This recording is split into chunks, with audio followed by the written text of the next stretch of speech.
तो सनकादि ऋषिगण नारद मुनि से कहे कि हे मुनिवर, इसके पश्चात समय अनुसार जब उस स्त्री के पुत्र हुआ, तब उस पुत्र के पिता ने, उस बच्चे के पिता ने चुपचाप लाकर उसे धुंधली को दे दिया। और उस धुंधली ने अपने पति आत्मदेव को सूचना दे दी कि मेरे सुखपूर्वक बालक हो गया है। तो इस प्रकार आत्मदेव को पुत्र हुआ सुनकर सब लोगों को बहुत ही आनंद हुआ कि इतने वर्षों के बाद चलो आत्मदेव को पुत्र रत्न तो प्राप्त हुआ है।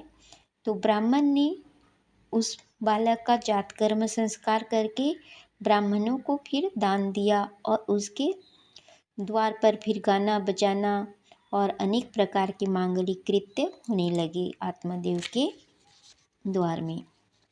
तो धुंधली ने अपने पति से फिर कहा कि मेरे स्तनों में दूध नहीं है, फिर गौ आदि किसी अन्य जीव के दूध से मैं इस बालक का किस प्रकार पालन पोषण करूँगी।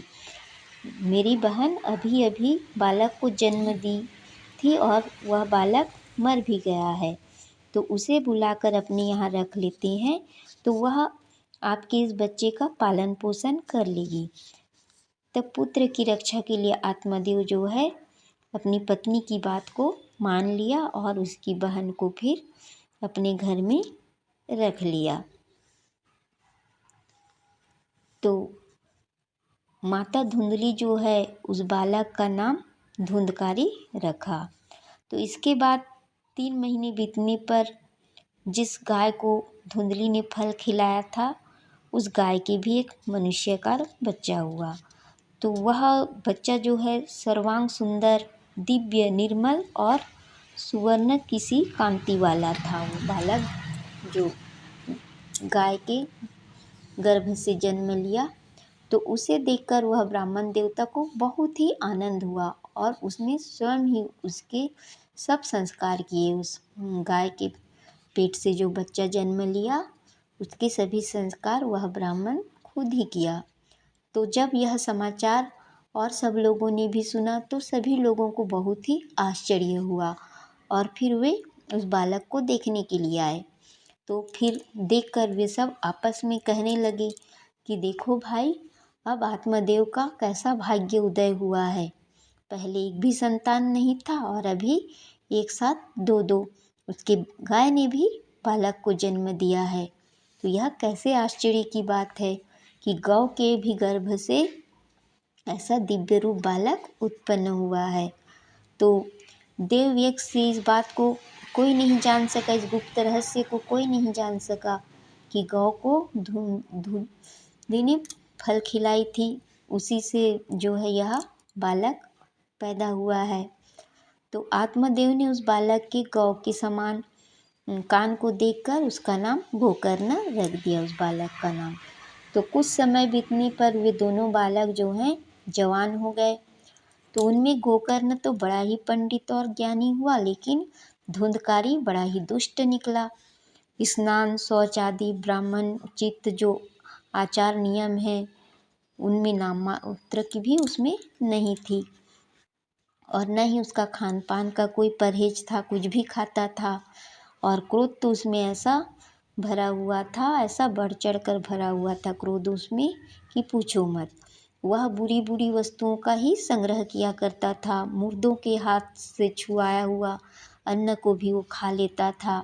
दूसरों की चोरी करना और सब लोगों से द्वेष बढ़ाना उसका स्वभाव बन गया था। वह छिपे छिपे दूसरों के घर में आग भी लगा देता था। दूसरों के बालकों को खेलने के लिए अपने गोद में लेता था और उनको लेकर फिर कुएं में डाल देता था। तो इस प्रकार जो है लोगों को परेशान करता था। हिंसा का उसे लत लग गई थी। हर समय वह अस्त्र शस्त्र धारण किए हुए रहता था, अस्त्र शस्त्र से सुसज्जित रहता था और बेचारे अंधे और दीन दुखियों को जैसे ही देखता तो उनको बिना मतलब का वो परेशान करता था। तो चांडालों से उसका विशेष प्रेम था।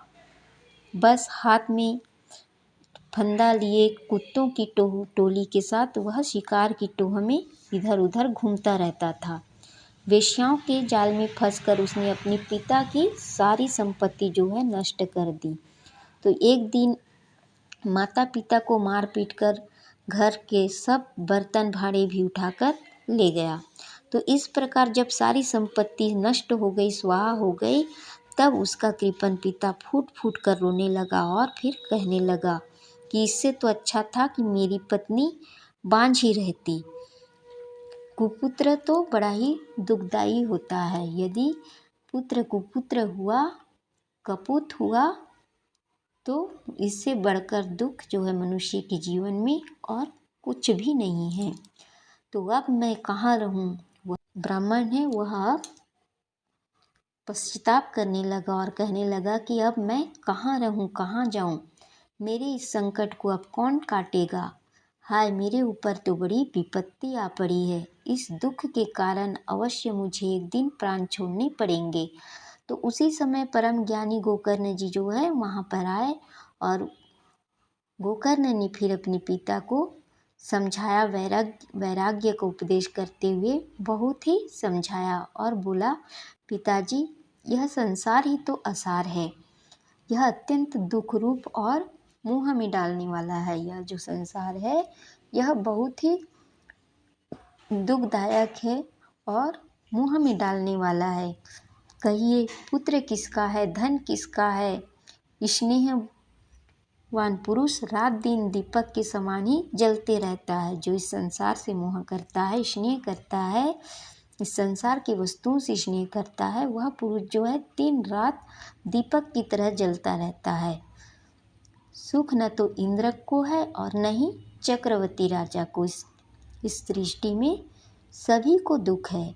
यदि सुख है तो केवल विरक्त और एकांत जीवी मुनि जन को, इनके सिवा से सभी दुखी ही रहते हैं। तो यह मेरा पुत्र है, इस अज्ञान को छोड़ दीजिए। मोह से नरक की प्राप्ति होती है। हे पिताजी, यह शरीर तो नष्ट होगा ही, इसलिए सब कुछ छोड़कर वन में चले जाइए और वहाँ जाकर ईश्वर की आराधना कीजिए। तो गोकर्ण के वचन को सुनकर फिर आत्मदेव वन में जाने के लिए तैयार हो गया और से कहने लगा कि बेटा, वन में जाकर, वन में रहकर मुझे क्या करना चाहिए, यह तुम मुझसे विस्तार पूर्वक कहो, क्योंकि मैं बड़ा मूर्ख हूँ।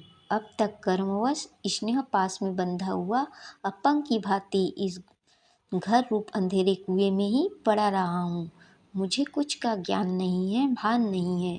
हे पुत्र, तुम बड़े दयालु हो, इससे मेरा तुम उद्धार करो। तो पिता की बात को सुनकर फिर गोकर्ण कहता है कि हे पिताजी, यह शरीर हड्डी मांस और रुधिर का ही पिंड है। इसे आप मैं मानना छोड़ दें और स्त्री पुत्र आदि को अपना कभी न माने। इस संसार को रात दिन क्षणभंगुर के रूप में देखें और इसकी किसी भी वस्तु को स्थायी समझकर उसमें राग न करें, उसमें मोह न करें।